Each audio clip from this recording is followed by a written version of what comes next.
लक्ष्मी जी ने बेलपत्र के वृक्ष के नीचे साधना करना प्रारंभ करा। जैसे ही माँ लक्ष्मी ने बेलपत्र के वृक्ष के नीचे साधना करना प्रारंभ करा तो देवाधिदेव महादेव कुछ ही समय में प्रदोष काल के समय पर लक्ष्मी जी के सामने शंकर भगवान प्रकट हुए। शिव जी ने पूछा, लक्ष्मी तुम्हें क्या चाहिए? लक्ष्मी जी कहती हैं, मेरी यह अश्व की योनि, मुझे अश्वी बनना पड़ा, घोड़ी बनना पड़ा। इस अश्व की योनि से मैं मुक्त हूं, पर प्रभु इस अश्व की योनि से मुक्त तो हूं, पर मेरे प्रभु ने मुझे घोड़ी बनाया है, अश्व बनाया है। मैं चाहती हूं मेरे नारायण मुझे इसी घोड़ी की योनि में, अश्वी की योनि में प्राप्त करें। इस घोड़ी की योनि में, इस अश्वी की योनि में मेरे स्वामी, मेरे नारायण मुझे प्राप्त। ठीक है, भगवान भोलेनाथ जी ने कहा, आप चिंता ना करें। जिस प्रदोष काल में आप बेलपत्री के वृक्ष के नीचे आती हो, दुनिया का कितना भी दरिद्र व्यक्ति हो, चाहे दुनिया का कोई व्यक्ति ऐसा हो जिसका कभी व्यापार चलता ही नहीं हो, उसने 50 बार बदल के देख लिया, फैक्ट्री चली नहीं रही, जिस काम को करने के लिए जाते हैं वो काम टल जाता है, आज की जगह कल, कल की जगह परसों, परसों की जगह नरसों, काम होता ही नहीं। बेटा बेटी का संबंध करने जा रहे हैं पर हो ही नहीं रहा। कितना भी दरिद्र से दरिद्र व्यक्ति हो, कितना भी दीन से दीन व्यक्ति हो,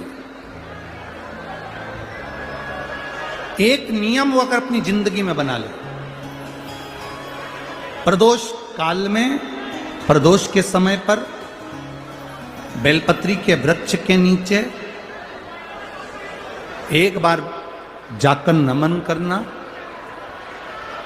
और प्रदोष काल में शंकर भगवान के मंदिर में दिया लगाना। ये दो चीजें अगर वो 3 महीना भी लगातार कर ले तो उसके जीवन में कभी कोई समस्या आ ही नहीं सकती, कोई दुख आ ही नहीं सकता। एक नियम बना, जैसे जिस नारी को, जिस पुरुष को, जिस बच्चे को, जिस बड़े को चर्म रोग हो जाता है, चमड़ी सफेद पड़ने लगती है,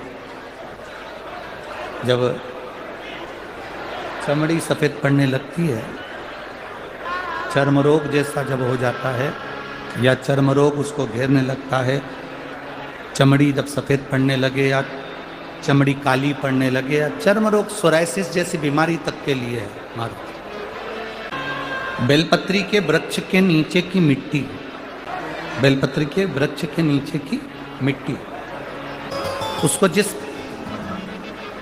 पात्र के अंदर शिवलिंग बनाने के लिए हम गलाएं, जिस पात्र के अंदर हम शिवलिंग बनाने के लिए उसको गलाएं और शिवलिंग का निर्माण कर कर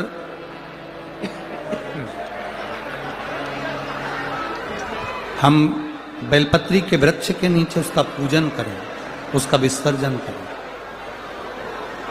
और बेलपत्री के नीचे की जो मिट्टी है, जिस पात्र में गलाई जाती है, उस पात्र के पानी का स्नान, उस मिट्टी का थोड़ा सा भाग अपने शरीर पर लगाकर, जहाँ सफ़ेद चमड़ी हो रही हो या श्वेत चमड़ी हो रही हो, वहाँ लगाकर और उसका स्नान करना यदि हम प्रारंभ करें।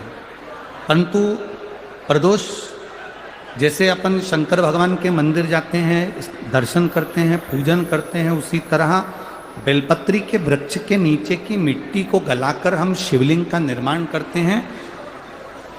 स्नान करना या शरीर पे लगाने के साथ में सबसे ज़्यादा जरूरी है शंकर भगवान के उस शिवलिंग की पूजन करना, पार्थिव लिंग की पूजन करना। लगभग 2 शिवरात्रि निकलेगी महीने की, और बाबा जहां जहां से चमड़ी सफेद हो रही होगी वहां वहां से धीरे धीरे बाबा अपने असली रंग को देना प्रारंभ कर देता है। इतना बेलपत्री के वृक्ष की पार्थिव लिंग निर्माण और पूजन की उस मिट्टी का इतना वर्णन हमारे शास्त्र करते हैं, इतना वर्णन शिव कथा कह रहे, शिव महापुराण की कथा वर्णन कर रहे। स्वयं भगवान देवादिदेव महादेव ने नारायण से जाकर प्रार्थना करी। स्वयं भगवान शंभु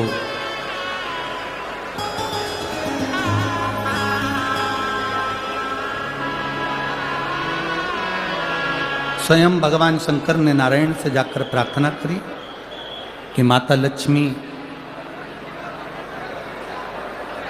आपके लिए तप साधना कर रही हैं, आप उनको जाकर दर्शन दीजिए।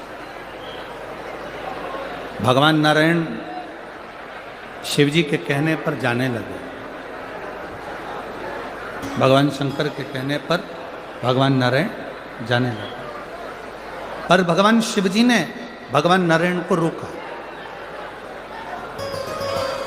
और भगवान शिव जी ने नारायण को रोककर कहा, प्रभु रुको, मेरा निवेदन केवल इतना सा है, जैसे माता लक्ष्मी घोड़ी बनकर अश्वी बनकर पृथ्वी पर गई हैं, आप अश्व बनकर पृथ्वी पर जाकर लक्ष्मी को लेकर आए।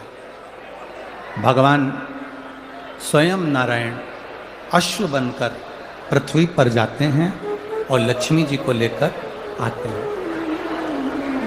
शिव महापुराण की कथा कहती है, भगवान शंकर का संवाद कहता है, स्वयं नारायण और स्वयं माता लक्ष्मी बेलपत्री के वृक्ष के नीचे विराजमान शिवलिंग का पूजन करते हैं और बेलपत्र की परिक्रमा करते हैं।